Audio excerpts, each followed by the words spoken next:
আসসালামু আলাইকুম। সুপ্রিয় আমার পঞ্চম শ্রেণীর শিক্ষার্থী মেয়েরা, তোমরা কেমন আছো? আশা করি আল্লাহর অশেষ রহমতে যে যেখানে যেভাবে ছিলে ভালো ছিলে, সুস্থ ছিলে এবং নিরাপদে ছিলে। ঈদ তোমাদের কেমন কাটলো? পরিবারের সবাইকে নিয়ে আশা করি ঈদ আনন্দই কেটেছে এবং নিরাপদে বাসায় অবস্থান করেছিলে, তাই তো? তো ঈদ তো শেষ হয়ে গেল আমাদের। অনেক মজা করেছো, অনেক ছুটি পেয়েছো। আজকে থেকে আবার নতুন করে পড়াশোনা শুরু হয়ে গেল স্কুলে। তো স্কুলের ক্লাসগুলি রুটিন অনুযায়ী নিয়ম অনুযায়ী অনুযায়ী ঠিকমতো ক্লাস করবে, ঠিক আছে? আর তোমাদের বলেছিলাম যে তোমরা ক্লাস 5-এর একটা গ্রুপ করা হয়েছে, সবাই যে যার সাথে অ্যাড আসো সে অ্যাড হয়ে ফাইভের ক্লাসের সাথে যুক্ত হয়ে যাবে, ঠিক আছে?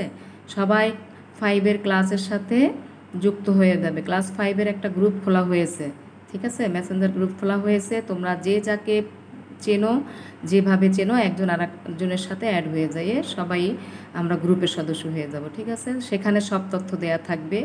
হ্যাঁ, কবে আমাদের যেটা আমরা জুম মিটিং করি সেই মিটিংয়ে আসো না তোমরা, অল্প কয়েকজন আসো, 4-5 জন আসো। কত স্টুডেন্ট আমরা ক্লাস 5-এ, কিন্তু ওখানে অ্যাটেন্ড করো মাত্র 4-5 জন। প্লিজ প্লিজ আমি বারবার তোমাদের রিকোয়েস্ট করছি, তোমরা জুম মিটিংয়ে আসবা, তোমাদের সমস্যাগুলি বলবা। হ্যাঁ, অবশ্যই আমরা সেটা সমাধান করার চেষ্টা করব। হ্যাঁ, ক্লাসগুলি শুনবা, টিচার কি বলে সেগুলি ভালো করে ফলো করবে। তোমরা মিটিংয়ে আসো না, জুম মিটিং আমি টাইম এই জন্যই আমি 3টার পরে দিয়ে দিই। হ্যাঁ, যে তোমরা সবাই ব্যস্ত থাকো সকালে ক্লাস নিয়ে, এই জন্য দুপুরের পরে আমরা জুম মিটিং নিয়ে আলোচনা করি। তোমরা অল্প কয়েকজনের মাত্র অ্যাটেন্ড করো। হ্যাঁ, মানে তোমাদের স্টুডেন্টদের থেকে টিচারের সংখ্যা বেশি থাকে, সেটা করবে না। এখন থেকে ক্লাস 5-এর যে গ্রুপ করা হয়েছে, একটা গ্রুপ খোলা হয়েছে, সেই গ্রুপে সবাই যে যার সাথে অ্যাড আসো অ্যাড হয়ে ক্লাস 5-এর গ্রুপে যুক্ত হয়ে যাবে। আমি আবারও বলছি, বারবার বলছি, এভাবেই কিন্তু আমাদের কাজ চালিয়ে যেতে হবে, ঠিক আছে? কারণ আমরা প্র্যাকটিক্যাল এখন সামনাসামনি ক্লাস করতে পারছি না। আমাদের ওই গ্রুপে দেখা যাবে জয়েন করলে আমরা সবাই সবার খবর নিতে পারবো, আমাদের কি পড়া হচ্ছে, কি করা হচ্ছে, সব কিছু আমরা জানতে পারবো, ঠিক আছে? তো তোমরা এই কাজটা করবা। এবং একটা রিকোয়েস্ট করব, আমরা যে জুম মিটিং দেই সেই জুম মিটিংয়ের তো বারবার আমরা ক্লাস শেষে ওখানে দিয়ে দিই, গ্রুপেও দিয়ে দিয়েছি এবার। হ্যাঁ, তো তোমরা জুম মিটিংয়ে আসবা, তোমরা জুম মিটিংয়ে এসে তোমাদের কথাগুলি বলবা।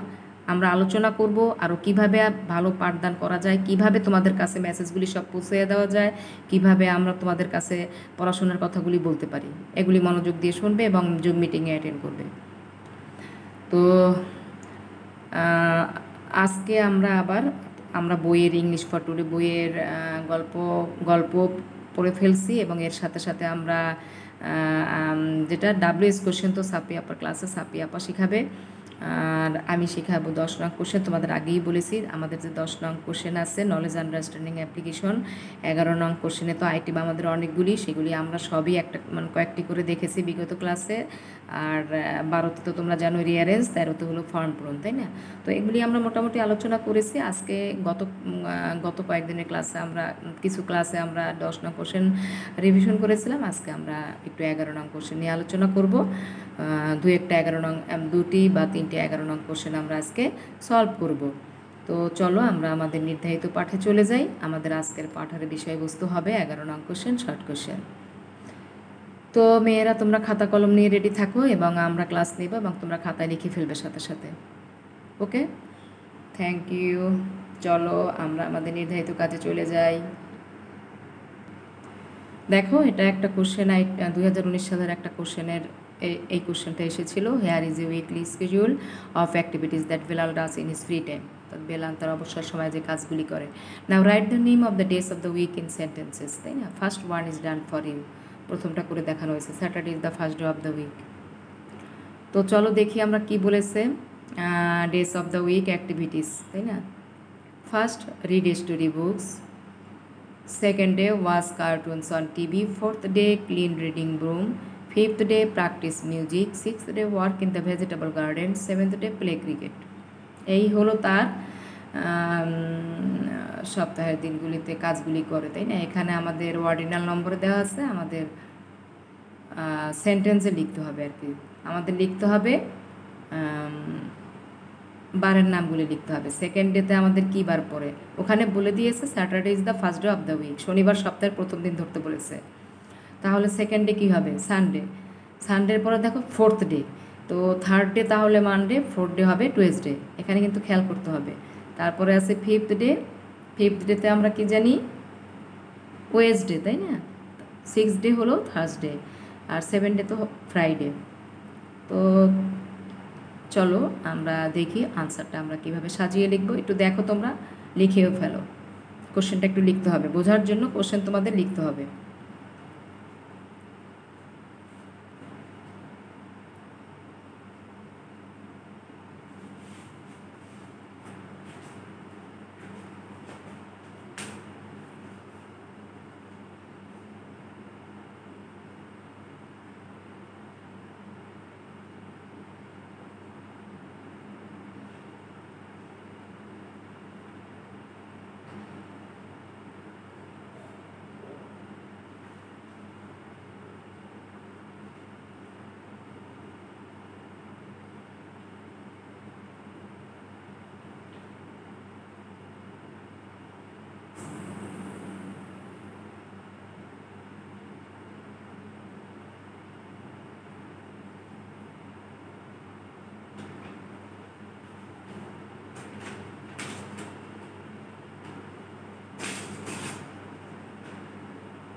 কোশ্চেন লেখা হয়ে গেছে আশা করি।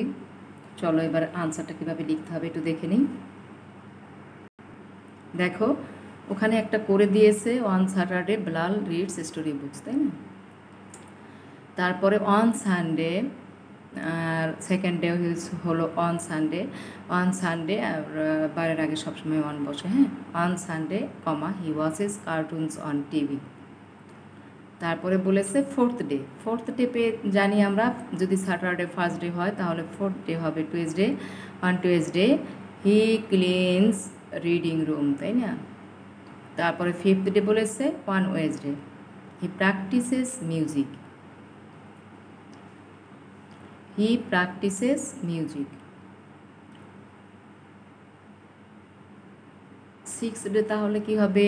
থার্সডে, তাই না? On Thursday he works in the vegetable garden. Seventh day finally on Friday he plays cricket. এবং লাস্টে হলো সেভেন্থ ডে, এবং সেই জন্যই বলা হলো finally on Friday he plays cricket. লিখে ফেলো। On Saturday, Bilal reads storybooks. On Sunday, he watches cartoons on TV. On Tuesday, he cleans reading room. On Wednesday, he practices music. On Thursday, he works in the vegetable garden. Finally, on Friday, he plays cricket. লিখে ফেলো মেয়েরা। এই হলো আমাদের school দিয়ে যে কোশ্চেনগুলি আসে সেই একটা আইটেম। এখানে কিন্তু আমাদের 3-4টা আইটেম শিখতে হবে। আমি সব আইটেমগুলি তোমাদের আলোচনা করেছি, আজকে আবার একটু রিভিশন করলাম। এজন্যই যে তোমরা হয়তো ভুলে যাবে, এজন্য মাঝে মাঝে এই জিনিসগুলি আবার বইয়ের সাথে সাথে এই জিনিসগুলি রিভিশন করতে হবে। আর তোমাদের আমি বলেছি, তোমাদের যে বইটা আছে আমাদের সহায়ক বই, সেই বই থেকে বইয়ের পিছনে দেখবা 2019, 2018, 2017, 2016, হ্যাঁ, এই বছরের কোশ্চেনগুলি দেওয়া আছে। তোমরা এখান থেকে আনসিনগুলি প্র্যাকটিস করে ফেলবে, ঠিক আছে? আনসিন প্যাসেজ থেকে যে কোশ্চেন আসে 5, 6, 7, 8, এই কোশ্চেনগুলি ওখান থেকে প্র্যাকটিস করতে থাকবে, ঠিক আছে? এবং এদিকে যে মডেল কোশ্চেনগুলি আছে সেখান থেকেও তোমাদের মডেল টেস্ট 1 থেকে শুরু করে তোমরা আনসিনগুলি বাসায় প্র্যাকটিস করতে থাকো, ঠিক আছে? একটা করে শেষ করবে, একদিনে একটা আনসিন প্যাসেজ শেষ করবে, তাহলে দেখবে অনেকগুলি আনসিন প্যাসেজ প্র্যাকটিস হয়ে যাবে তোমাদের। তো এটা লিখে ফেলো।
আশা করি লিখে ফেলেছো। আমি আবার একবার বলছি, on Saturday Belal reads story books, on Sunday he watches cartoons on TV, on Tuesday he cleans reading room, on Wednesday he practices music, on Thursday he works in the vegetable garden, finally on Friday he plays cricket.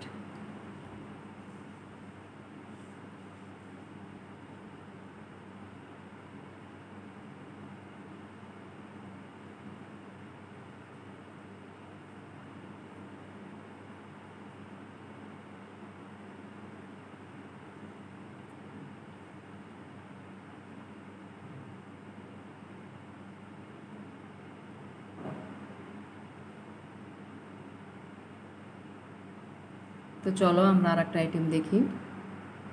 চলো এখন দেখব feel in the blank, যেটা টাইমের sequence অনুযায়ী feel in the blank করতে হয়। Fill in the blanks by writing the time so that the story make a sense. তার মানে কি, সেন্স অনুযায়ী স্টোরির মতো দেওয়া থাকবে, সেখানে সময় বসাতে হবে। Write AM or PM with the time. হ্যাঁ, এম হলে এমও বসাতে হবে, পিএম হলে পিএম বসাতে হবে। তো আমরা নিয়ম অনুযায়ী জানি 11টা রাত 12টা বেজে গেলেই আমাদের এম শুরু হয়ে যায়। রাত 12টা থেকে পরের দিন 11:59 পর্যন্ত এম, 12টা বেজে গেলেই পিএম, 12টা থেকে রাত 11:59 পর্যন্ত পিএম। তো সেই অনুযায়ী আমরা এম পিএম বসাবো। তো রাতুল, দেখো এখানে স্টোরিটা কীভাবে দেওয়া আছে। Ratul is a student of class 5. He gets up at dash, then he washes himself, he takes his breakfast at, after breakfast he starts for school at, he returns from school at, then he goes to field at dash to play with his friends. এখন তোমাকে A B C D E এখানে টাইমের sequence অনুযায়ী সময়টা বসাই দিতে হবে। ঠিক আছে, শুধুমাত্র এখানে আনসারটা লেখার সময় A B C D E দিয়ে শুধু টাইমটা বসাই দিলেই হবে, তাই না। রাতুল 5ম শ্রেণীতে পড়ে, সে ঘুম থেকে ওঠে এতটার সময়, তারপর সে হাত মুখ ধুত করে, তারপরে সে লাঞ্চ খায়, তারপরে সে স্কুলে রওনা হয়, স্কুল থেকে ফেরে এতটার সময়, তারপরে সে বিকেলে মাঠে খেলতে যায়। তো দেখো অ্যান্সারটা কীভাবে সাজিয়ে লেখা হলো।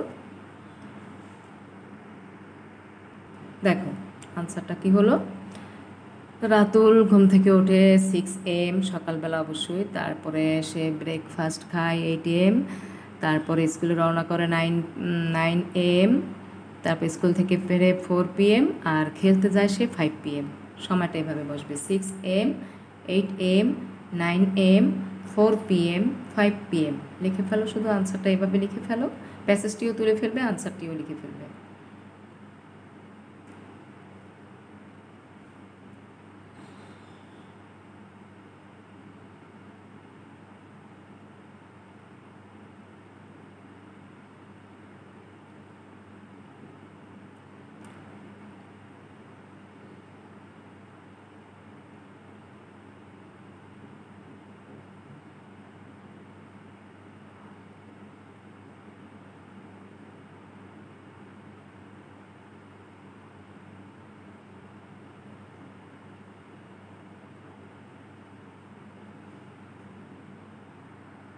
তো চলো আমরা আর একটা আইটেম নিয়ে আলোচনা করি। দেখো এখানে আবার কোশ্চেনটা কীভাবে বলেছে, here is a schedule of your daily activities. Write the times by using AM PM when you do this activities. ঠিক আছে, এখানে কিন্তু ছকটা পুরোপুরি উঠাইতে হবে। হ্যাঁ, আনসার লেখার সময় আমরা ছকটা পুরোপুরি উঠাবো, উঠানোর পরে সিরিয়াল নং 1 2 3 4 5 এটাও ঠিক থাকবে, শুধুমাত্র টাইমটাই এখানে বসাইতে বলেছে। ঠিক আছে, কি বলেছে, getting up from bed, going to school, taking lunch, returning home from school, taking dinner. তো চলো দেখি আমরা আনসারটা কীভাবে লেখা যায়। তো সিরিয়াল নং দেখো 1 2 3 4 5 দেওয়া, তারপর ছকটা হুবহু ওইভাবেই তোলা হয়েছে।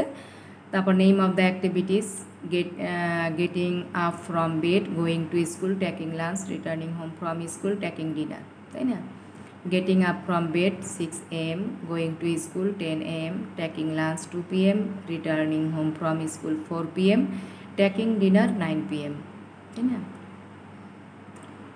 এটা অবশ্য প্রাইমারি স্কুলের টাইম অনুযায়ী লেখা হয়। ঠিক আছে, এটা আমাদের স্কুলের টাইম অনুযায়ী না, এটা একটা নর্মালি যে একটা প্রাইমারি স্কুলে ক্লাস হয় সেই অনুযায়ী টাইমগুলি বসানো হয়। তো সিরিয়াল নং দেওয়া আছে 1 2 3 4 5, তারপর ছকটা হুবহু তোলার পরে আনসারটা শুধুমাত্র সিরিয়াল নং 1 2 3 4 5 হবে, আর টাইমের জায়গায় টাইমগুলি বসাই দিতে হবে, তাই না। গেটিং আপ ফ্রম বেড কটায় 6 AM, going to school 10 AM, taking lunch 2 PM, returning home from school 4 PM, taking dinner 9 PM।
তো আশা করি তোমরা লিখে ফেলেছো। তো এই ছিল আমাদের 11 নং কোশ্চেন। আমরা 3টে আইটেম দেখলাম। তোমরা এগুলি বাসায় একটা একটা করে প্র্যাকটিস করে ফেলবে। তো এরপরে আমরা ইংলিশ ফর টুডে বই নিয়ে আবার আসবো। তো পরবর্তীতে আবার পুরানো আর তোমাদের সাথে আরেকটা কথা হলো যে আমাদের এখনও পুরনো তোমাদের যে রুটিন দেওয়া হয়েছিল সেই রুটিন অনুযায়ী ক্লাস হবে। তো সেই রুটিন অনুযায়ী ক্লাস আগামী মঙ্গলবার আমার ক্লাস, আমি হাজির হব ইংলিশ ফর টুডে বই নিয়ে। তো আল্লাহ হাফেজ, স্টে সেফ, স্টে হোম, আসসালামু আলাইকুম।